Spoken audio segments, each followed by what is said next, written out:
That eye of hers, that voice stirred every antipathy I had. Shaking from head to foot, thrilled with ungovernable excitement, I continued. I am glad you are no relation of mine. I will never call you aunt again as long as I live. I will never come to see you when I am grown up, and if anyone asks me how I liked you and how you treated me, I will say the very thought of you makes me sick, that you treated me with miserable cruelty. How dare you affirm that, Jane Eyre? How dare I, Mrs. Reed? How dare I? Because it is the truth. You think I have no feelings, that I can do without one bit of love or kindness, and I cannot live so. And you have no pity. I shall remember how you roughly and violently thrust me back into the Red Room, and locked me up there to my dying day. Though I was in agony, though I cried out, while suffocating with distress, have mercy, Aunt Reed.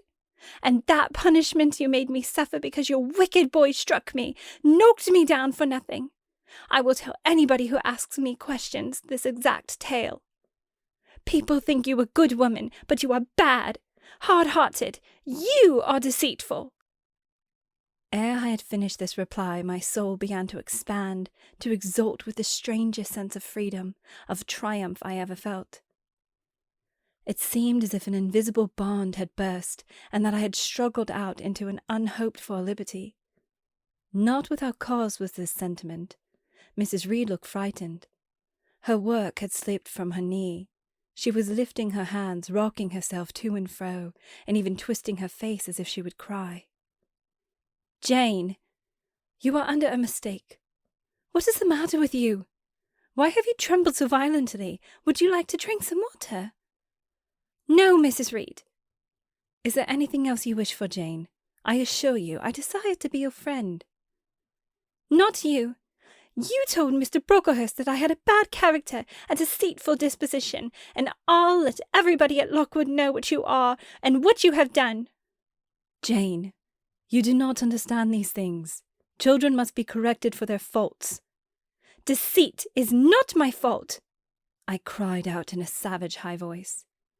But you are passionate, Jane, that you must allow. And now return to the nursery, there's a dear, and lie down a little. I am not your dear. I cannot lie down. Send me to school soon, Mrs. Reed, for I hate to live here. I will indeed send her to school soon, murmured Mrs. Reed's sotto voice, and gathered up her work. She abruptly quitted the apartment. I was left there alone, winner of the field. It was the hardest battle I had fought, and the first victory I had gained. I stood a while on the rug where Mr. Brocklehurst stood, and I enjoyed my conqueror's solitude.